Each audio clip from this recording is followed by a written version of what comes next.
Baik, hari ini dari penasihat hukum mengajukan saksi ahli Profesor Dr. Reza Indragiri. Dia selaku psikologi forensik. Nah tadi yang sama seperti ahli-ahli sebelumnya mengungkapkan pendapat dia terkait disiplin ilmu yang dia miliki. Jadi tadi ada beberapa poin yang kita malah bersyukur ada pencerahan dari ahli ini menerangkan ya terkait pelaku, korban, bagaimana psikologi korban, bagaimana psikologi pelaku terkait peristiwa pidana yang terjadi. Gitu. Pak, tapi tadi kan ada yang disampaikan kalau misal keterangan dari saksi ini tidak kuat maka dakwaannya bisa batal gitu. Bukan gimana? Kapasitas ahli psikologi bukan kapasitas ahli yang menilai itu. Dia cuma memberikan pendapat. Jadi tadi pendapat kalau misalnya mau keterangan saksi yang disampaikan itu bagaimana seperti apa sih keterangan saksi itu bukan direkayasa palsu gitu. Tapi bukan domain ahli ini yang menilai. Nanti hakim yang menilai. Ya. Pak, tapi dalam proses sidang ini seberapa penting dari keterangan saksi daripada alat bukti yang lain, Pak?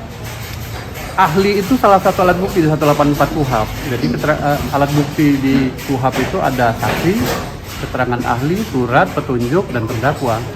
Jadi dia salah satu alat bukti kalau memang dia nanti menguatkan atau melemahkan, itu saja. Jadi pendapatnya yang diminta. Dia sifatnya netral, tidak berpihak kepada PH, tidak berpihak kepada penuntut umum, mengumumkan pendapat. Jadi apa pertanyaan penasihat hukum, pertanyaan penuntut umum ya sama saja. Oke, sejauh ini JPU tetap yakin ya Pak? Iya, kita tetap yakin. Ya. Karena banyak tadi poin-poin yang dia terangkan terkait relasi kuasa. Jadi pelaku-pelaku asusila itu seringkali menggunakan powernya. Jadi menggunakan powernya untuk melakukan penekanan dan sebagainya, melakukan tindak pidana. Gitu. Oke, yuk, terima kasih ya. Udah tadi kan? Gimana giliran abang ini? Hasil sekali bagaimana? Persidangan hari ini saksi ahli psikologi forensik Bapak Reza Indragiri Amril, di mana beliau memberikan pandangan-pandangan soal saksi korban di dalam kasus kekerasan seksual itu seperti apa sejatinya dan bagaimana perilaku, bahwa ada juga sebuah perilaku di mana orang yang sebenarnya pelaku dalam konteks dia sebenarnya yang jahat tapi bisa berubah posisi menjadi korban gitu loh.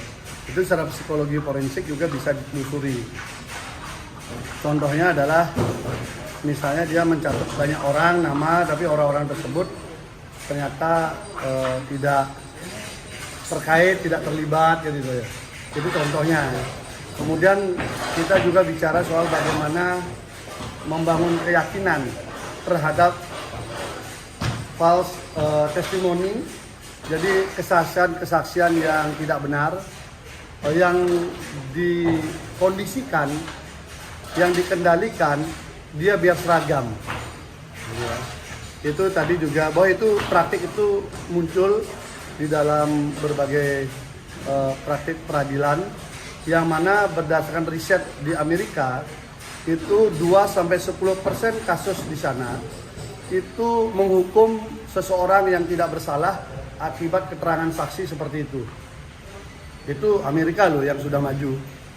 Berarti kalau di Indonesia cukup banyak juga peristiwa seperti itu. Artinya orkestrasi kesaksian yang dikondisikan itu bisa mengelabui keyakinan hakim di dalam mengambil keputusan.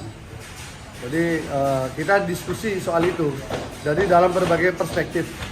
Karena di sini banyak juga tadi dibahas soal undang-undang TPKS, yang mana kalau kasusnya Mas Beki kan undang-undangnya KUHP kan.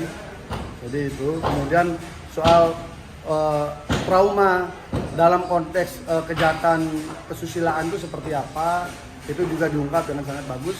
Sehingga beliau mengatakan minimal ada 5 fase orang yang mengalami korban kejahatan seksual itu bisa normal. Dan itu tidak mungkin bisa terjadi kurang daripada kurun 1 bulan dia bisa berinteraksi atau ingin berinteraksi dengan pelaku. Gitu ya. Nah, itu yang menarik kalau kita korelasikan dengan kasus yang ada, di mana kita sudah menemukan dan diakui oleh saksi yang mengaku korban melakukan ngechat Mas Beki beberapa kali setelah peristiwa yang dia sebutkan di bulan Mei itu. Jadi di akhir Mei dan Juni Juli itu sangat intensif mengirim chatting yang isinya ada kata cintaku, sayang, dan macam-macam kepada terdakwa.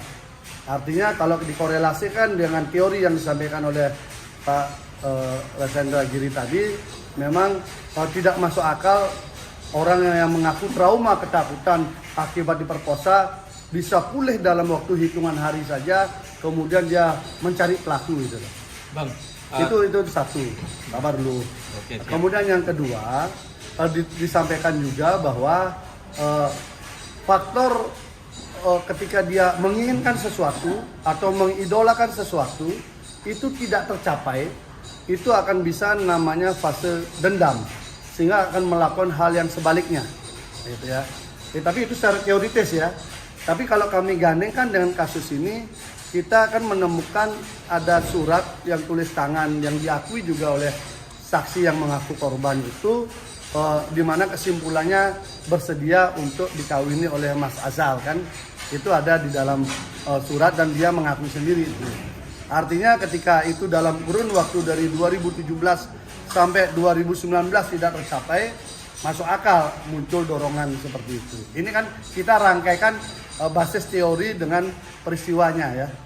Ayo, sudah, silakan. Terkait masalah ada rekaman Mas Beki yang mengaku sebagai mursyid dan bisa menikahkan dirinya sendiri, dia yang diputar di dalam persidangan, dan itu diakui sama Mas Beki. Tanggapannya seperti apa?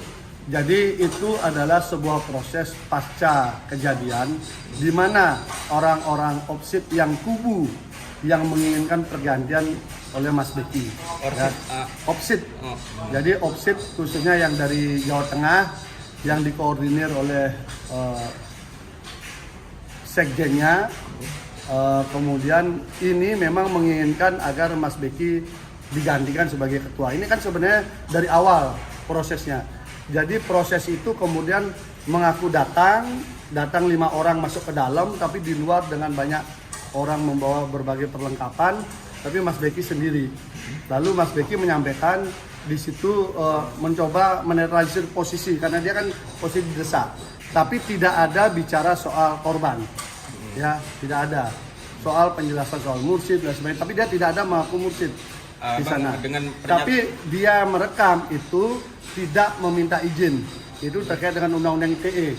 Makanya akhirnya antar satu dengan yang lain saksi saling melempar siapa yang merekam, gitu loh, gitu ya. Sehingga ini kesulitan kami. Tadi juga disampaikan oleh saksi ahli bahwa keterangan palsu itu bukanlah penyimpangan. Keterangan palsu itu adalah kejahatan, gitu loh. Tetapi karena ini sudah yang mereka yasa pintar sekali, mereka semua dipakai baju LPSK sehingga dia tunduk di undang-undang LPSK. Jadi ini saya kira rekayasa yang sangat sempurna, bagaimana menggantikan Mas Beki di opsit, bagaimana kemudian pelan-pelan pondok pesantren bisa diambil dan sebagainya. Ini kan gerakan yang terstruktur.